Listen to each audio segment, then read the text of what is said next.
Assalamualaikum warahmatullahi wabarakatuh. Halo sahabat Merdeka, perkenalkan nama saya Ingrid Desti Savitri dari kelompok Arung Palaka.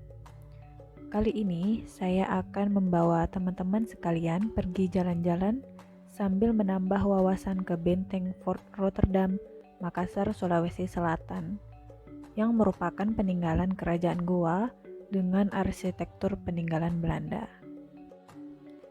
Nah, teman-teman, ini merupakan penampakan depan dari Benteng Fort Rotterdam di Makassar, Sulawesi Selatan.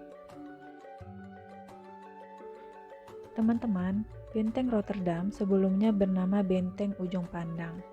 Benteng Ujung Pandang dibangun pada 1545 oleh Raja Goa ke-10 bernama Imanrigau Daeng Bonto Karaeng Lakiung Tanipalengga Ulaweng. Benteng ini memiliki 5 bastion atau 5 bangunan, sehingga bentuknya sangat unik jika dilihat dari atas, di mana benteng ini menyerupai penyu yang melambangkan kerajaan Goa yang berjaya di lautan maupun di darat. Benteng ini awalnya dibangun oleh Belanda sebagai pusat perdagangan rempah-rempah yang penting di wilayah sekitar Makassar. Namun, benteng ini terpaksa diserahkan kepada Belanda karena Sultan Hasanuddin kalah dalam Perang Goa dan dipaksa menandatangani Perjanjian Bongaya pada 18 November 1667. Benteng Ujung Pandang pernah diganti namanya menjadi Benteng Fort Rotterdam mengikuti nama tempat kelahiran Cornelis Spelman. Kemudian bangunan benteng dibangun ulang oleh VOC dengan gaya arsitektur Belanda. Saat itu benteng tersebut berfungsi sebagai pusat komando pertahanan, kantor pusat perdagangan, tempat tinggal pejabat, dan pusat pemerintahan. Kemudian saat agresi militer Belanda, benteng ini sempat kembali dikuasai Belanda.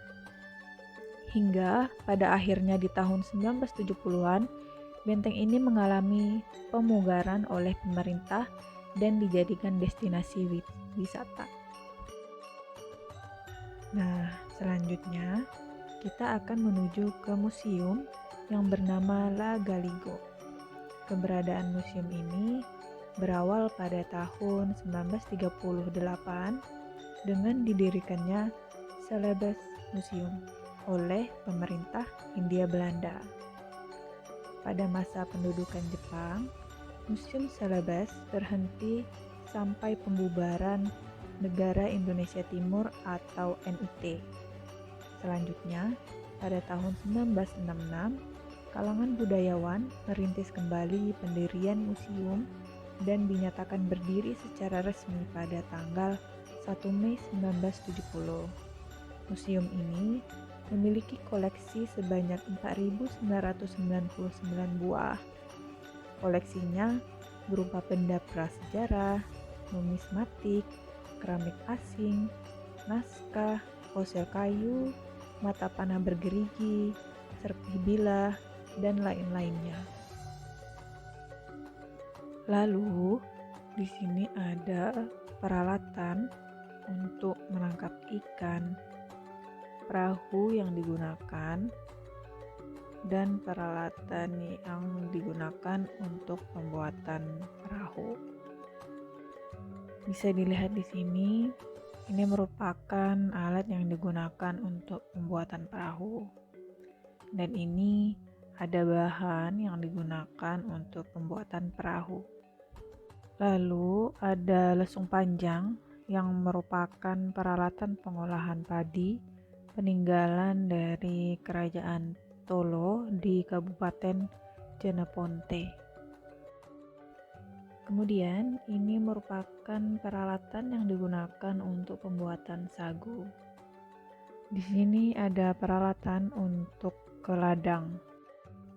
Ada juga kepercayaan tradisional mengenai hari-hari baik dan buruk untuk turun ke sawah.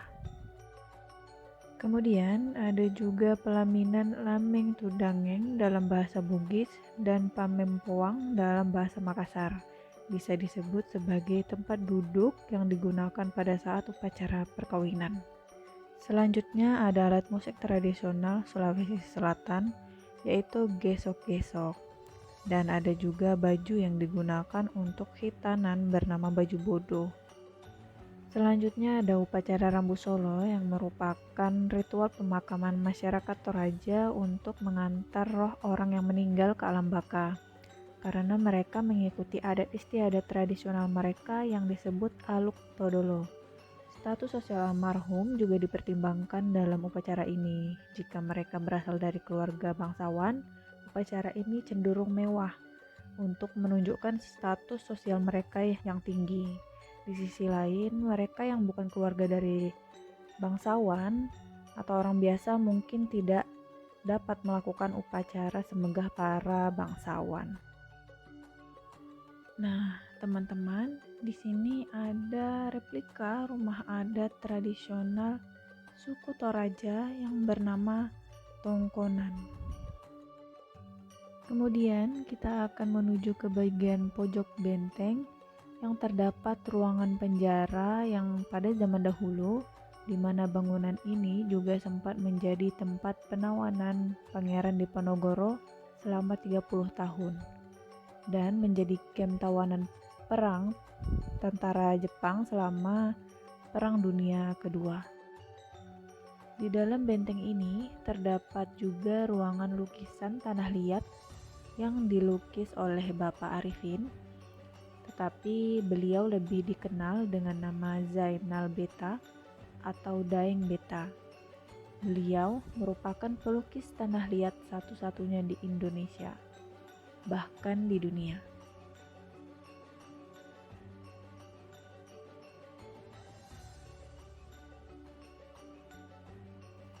Nah, setelah selesai menjelajahi benteng Rotterdam, kita beristirahat sejenak di Pantai Losari yang terdapat masjid terapung sambil menikmati pemandangan.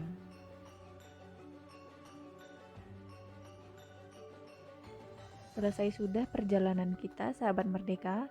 Semoga teman-teman semua dapat menambah wawasan ya. Terima kasih.